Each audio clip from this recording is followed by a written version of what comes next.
A top wrestling promotion has offered a contract to CM Punk, but first an AEW legend has made a huge announcement. Earlier this week, All Elite Wrestling would announce that former WCW World Champion Sting was set to appear on this week's episode of AEW Dynamite, with fans anticipating potential confirmation of his impending retirement from the Squared Circle. Well, last night, Sting would address the Texas crowd, confirming the date of his last ever match. Sting took the audience on a nostalgia trip, reminiscing about the various legends that he's encountered throughout his career, including Lex Luger, Hulk Hogan, and Ric Flair. His acknowledgement of Flair was particularly heartfelt, crediting him for a significant impact on his career during the iconic clashes at events like the inaugural Clash of the Champions and the 1999 Great American Bash. The latter is famously remembered for Sting winning the NWA World Heavyweight title from Flair, with this being his first ever World Championship. He then confirmed his decision to officially retire from the ring in a few months' time, with his final match set to go down at AEW Revolution 2024 next year, this marking 3 years since his first ever AEW match at Revolution 2020. Sting's remarkable journey as a pro wrestler began in 1985, initially appearing in Memphis and Mid-South before signing with World Championship Wrestling in 1987, the promotion he's most synonymous with, staying loyal to the company until its dying day. Following WCW's closure, he would then work with Impact Wrestling until 2014. After a brief period with WWE, which led to his first retirement, he then emerged in AEW in late 2020, establishing an alliance with Darby Allin, which has lasted until this day. Whilst the date for AEW Revolution 2024 has yet to be confirmed, the annual event has been held in early March for the past 3 years. On top of this announcement, it's been confirmed that AEW President Tony Khan will present a gift to Sting on next week's episode of Dynamite.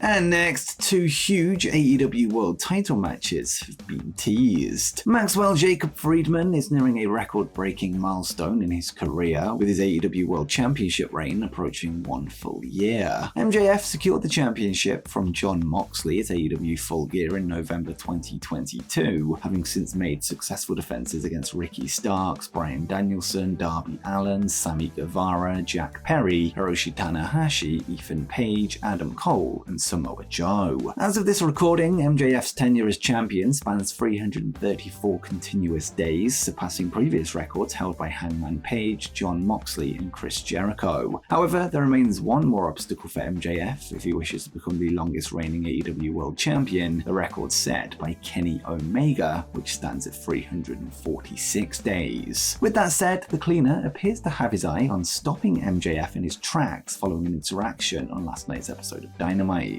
During the show, MJF would approach Kenny Omega during an interview segment, initially offering a gesture of respect. However, the tone shifted as MJF leaned in and whispered, "13 days, bitch," with the champion clearly trying to provoke the record holder. Omega, unfazed, responded by saying, "We'll see about that," a tease that he has something up his sleeve. The segment is a repeat of a skit from a recent episode of Being the Elite, with AEW wanting to carry the tension across to their main television show. As it stands, MJF will surpass Kenny's record on Tuesday, October 31st, which means Omega has less than 2 weeks to take the world title away from the current champion. Between now and then, there is 2 episodes of Collision and 1 episode of Dynamite left to go as the clock ticks down. Interestingly, both men have been announced for the October 28 edition of Collision, which will be the final show before the record is broken, with this maybe being the potential site for a last-ditch match for Omega to retain his place in the history books. With that said, Kenny Omega isn't the only one potentially in line for a future AEW World Championship match, as elsewhere on last night's episode, former TNT champion Wardlow would yet again compete following his recent return to television, this time making quick work of Ryan Nemeth in just 26 seconds. During the match, Wardlow would have the letters MJF written on his wrist tape, something we also saw during his return angle 2 weeks ago. In a post-match interview with Tony Schiavone, Wardlow would then be asked what's next for him, this before pointing at his wrist, with the bitter rivalry between the two seemingly set to continue at some point in the very near future. This also follows another interview with Wardlow that we covered on a recent news video, where he stated that he doesn't believe MJF has truly changed his ways, with the angle now being rebuilt both on and off AEW television.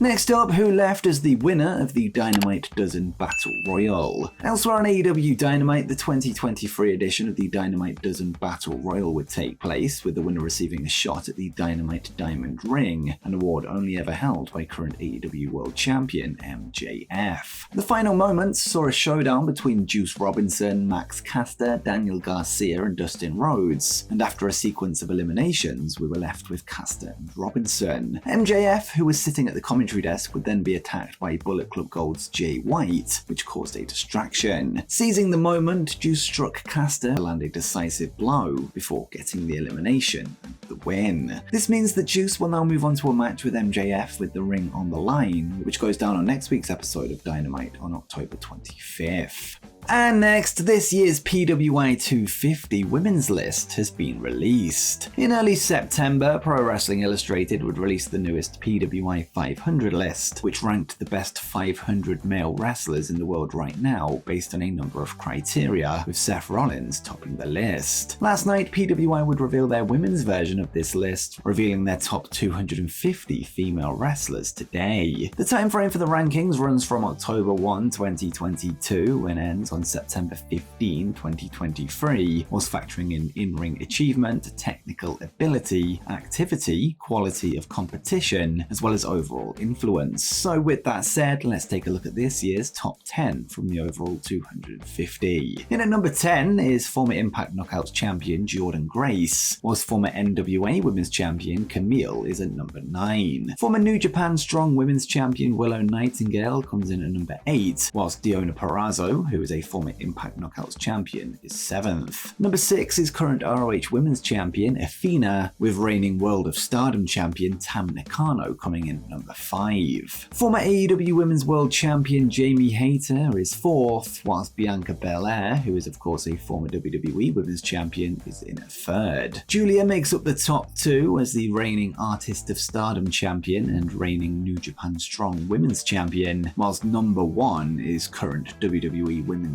World Champion Rhea Ripley. Whilst the list is strong, there's little room to argue Rhea Ripley's position on top, with her winning the Women's Royal Rumble after entering at number 1, whilst having had a solid reign as the current WWE Women's World Champion, a belt she picked up at WrestleMania from Charlotte Flair when it was named the SmackDown Women's title. As well as this, she's been presented as a dominant beast throughout her current WWE run, with there being few that can match her on-screen presence. And next, an interesting AEW trademark has surfaced. Adam Copeland would recently jump from WWE to AEW, joining real-life friends Dax Harwood and Cash Wheeler on the roster. Beyond their real-life relationship, it seems that this is set to spill onto screens, at least going by a recent trademark filing made by one of the men. On October 18, an application was made to the United States Patent and Trademark Office for the term Rated FTR, a mix of the FTR tag team name as well as Copeland's Rated R Superstar nickname. The trio would recently align on screen during the October 14 episode of AEW Collision, with their alliance set to go even further. Copeland's relationship with FTR isn't recent, as it was Cash Wheeler who trained with Edge prior to his Royal Rumble 2020 return to the ring. Copeland and his wife Beth Phoenix also adopted the Shatter Machine tag team move during their recent mixed tag team match at Elimination Chamber 2023 as a tribute to their real-life friends.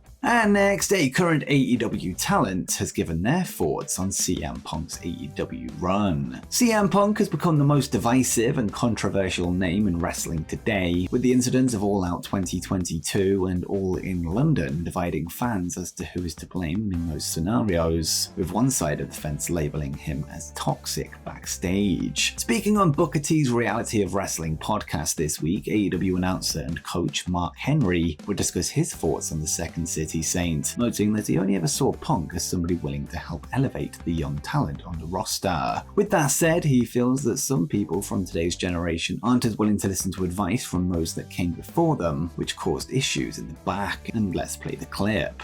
I disagree. I saw him try to uplift the younger talent. It's an old school mentality. And the old school mentality rubs young people the wrong way. Young people call you a boomer, or they say you're an old or outdated or whatever.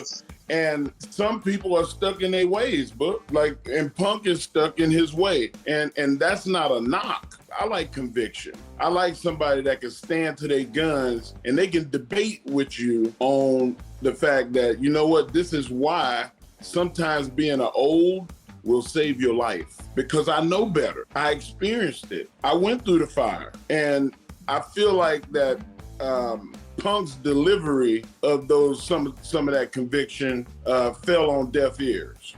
Next up, a top wrestling promotion has offered a contract to CM Punk. And speaking of CM Punk, there's been a ton of speculation regarding his next move in wrestling, this following his contract termination from All Elite Wrestling last month. While there's been a number of hints on WWE television that he could be set to return, a WWE higher-up recently reached out to Fightful Select to confirm that Punk was not scheduled to return at Survivor Series next month, this in order to dampen expectations in his hometown of Chicago.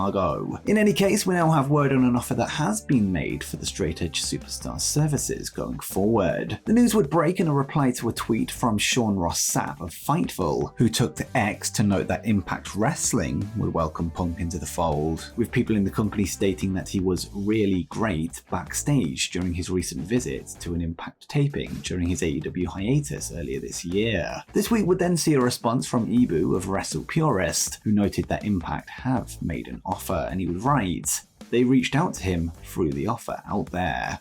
Whilst we know an offer has been made, there's no word on if it has or will be accepted, although you'd imagine that Impact may not quite have the pull that they'd need to bring in a name of the level of CM Punk. However, there are some interesting potential matchups were this to happen. Even more interesting is the fact that Impact will hold the Bound for Glory pay-per-view this Saturday night from the Cicero Stadium in Chicago, which will only add to the rumors of his potential arrival. With that said, let's put this in the unlikely column for now. And before you go, make sure you check out what's next for the WWE releases of September 2023.